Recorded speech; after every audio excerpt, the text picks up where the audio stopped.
My twin sister, May, and I are identical. At the end of our first year of college, I was in a car accident, and I ended up with a facial scar and major trauma. I started seeing a therapist because of the nightmares and the fact that I was panicking anytime I got into a car. That led to me realizing there were some deeper issues, which we worked on.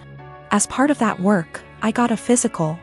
Started working with a dietitian to fix my diet and the smorgasbord of vitamin deficiencies it caused. I started working out, strength training 3 days and sprints or hit on 3 with our older sis. By the end of our first year of college, we had each gained about 30 pounds. By the end of the next year, I had lost half of it, but I was smaller at 134 pounds than my previous 120 because of the muscle mass. And that's been my size for the past half-decade. I found a new beautician, and she gave me long layers to make my natural curls be curls instead of waves of frizz. I always wanted but that my old one said would look bad and refused. I stopped bleaching it and let it go its natural dark blonde / light brown. I stopped spray tanning.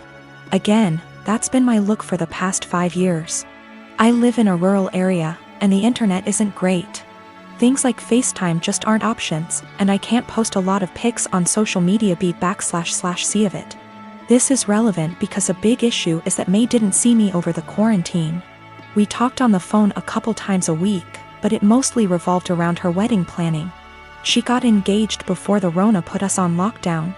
I wasn't her mo, so mostly I was being told decisions, not involved in the process. When it came to the bridesmaids' dresses, May sent our sister, SIL, and me a link and told us to get it in our size.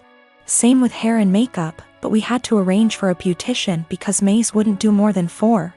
And she wanted her friends at the appointment with her. Except she didn't do a bachelorette party with us, she did with her friends, or rehearsal dinner. So May didn't see any of us until the start of the wedding.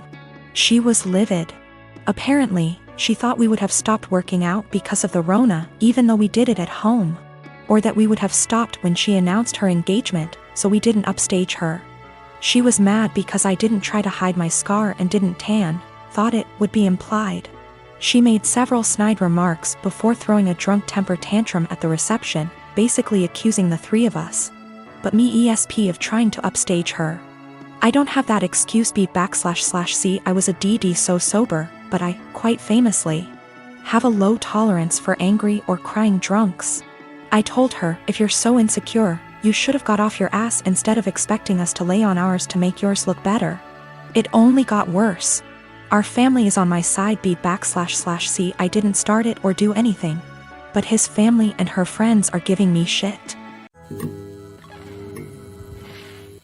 I am 15 years old, just celebrated my birthday. My family doesn't have a lot of money, so I didn't expect much. Mom cooked my favorite dinner, and we all had ice cream for dessert. I also got a birthday card with $25. It was a nice day. My boyfriend, 15 years, was invited to the birthday dinner but couldn't make it because he had to work. He felt really bad but promised to make up for it the next day. Even though he works, all of his paycheck goes to his parents to help support his big, 5 siblings, family. He has always been great about finding fun, interesting, creative things for us to do that are free, cheap. It inspired me to up my game and help find fun, cheap activities for us, but I'll admit that he's still so much better at it. So, while I absolutely was not expecting a gift, I was definitely looking forward to whatever he imagined up for our day. There's a bakery I love, but it's over an hour away from where we live. The desserts are delicious, but expensive. I often talk about this one cupcake I love from that bakery, but I can only enjoy it when I'm in the city and can afford it. He doesn't have a car, so he had to take a train, then walk, then take a train back to get me my favorite cupcake for my birthday. He also planned a historic walk of our town, with a bunch of obscure history he'd researched that I didn't know about. It was awesome. I asked to go home to put the cupcake in the fridge while we walked so it would be nice and fresh for me later. We went on a nice long historic walk and it was a great day. Not gonna lie. When I got home my mouth was already salivating thinking about that cupcake. When I opened the fridge, it was gone. I found the empty container in the trash. I went to the living room and asked my parents who ate my cupcake, and Dad dismissively said he did. He thought it was an extra. I threw a shit fit. I said it was my birthday cupcake and he was an asshole for eating it. He said if my BF really cared about me he would have bought me more than one, and that they gave me $25. So go buy more if it's really that important. He doesn't think he did anything wrong and is calling me an entitled brat for being upset. I think my BF went above and beyond to get me that. Cupcake, much more than my own father did for me, and he should feel ashamed and apologetic for what he did.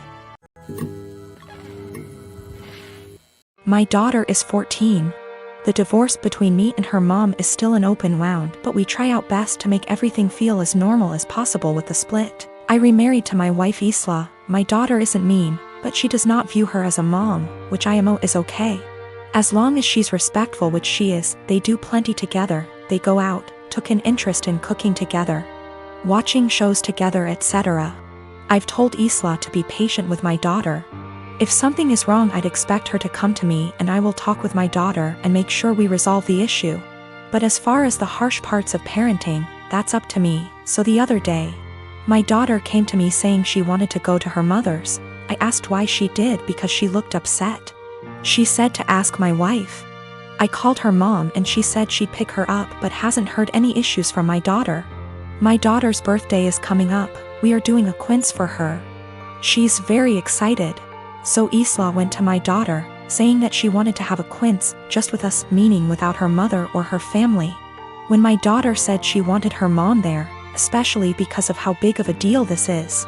And Isla was pretty much trying to force the issue and telling her that she can do one here and just as big. My daughter asked why she's trying to leave her mom out of such an important event.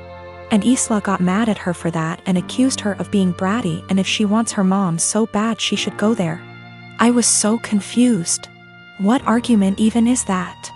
First of all, there's a reason she went behind my back and told my daughter. Second of all, she's not my kid's mother. And the more she tried to replace her, the more my daughter will resent her. Third of all, she's never welcome to insult my daughter because of her issues, and I don't know where and why she thought this would fly.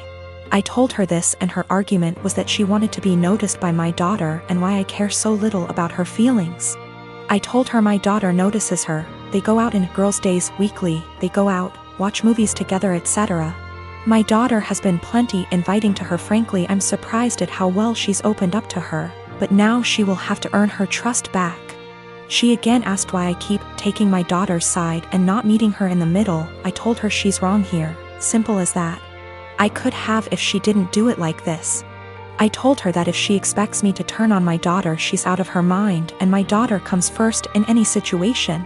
She started crying and accused me and saying she's in second place, to which I confirmed. I would never want her to put me over a kid. She left and now isn't speaking to me. V asked my daughter if this behavior was consistent. She said that she feels like Isla makes it a point to not talk about her mom, but nothing this extreme.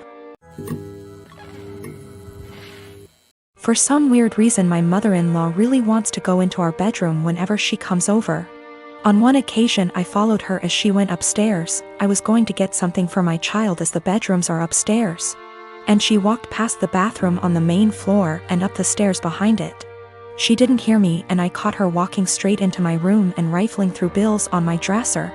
She denied snooping, even though I'd just watched her do it. And said she was just going to use our bathroom because she couldn't find the other ones. She walked right past the one on the main floor and another one in the upstairs hallway to go into our bedroom. Since that happened, I installed an exterior doorknob that requires a key on our bedroom door and one on the door to our office / spare bedroom. However, she's still always forgetting where the bathroom is and trying the bedroom and office door. This really ticks me off. My husband says that I just get annoyed at this because everything she does drives me crazy, and since we've put locks on the rooms we don't want her in, there isn't really a problem anymore. Well, over the holidays we had my in-laws over for dinner, and before they came I was searching for the bedroom keys. We hadn't used them in a while since we only lock the doors when mother-in-law comes over. My husband told me we didn't need to lock the doors since she wouldn't try to get into the rooms, and I insisted that she would because she loves to snoop. We went back and forth and decided to cover the doorknobs in superfine glitter to see if she tried them. I did this once before when husband didn't believe me about the snooping to prove she'd been in the rooms. Last time she ignored the glitter and we didn't say anything about it, but then my husband couldn't deny that she tried to snoop. So this time I covered the knobs in glitter and for the office went a touch further and rigged a little folder of glitter over the door to the office before the in-laws came over. I left it one side unlocked, French doors, and it was set so if you walked in the room you would get covered in glitter.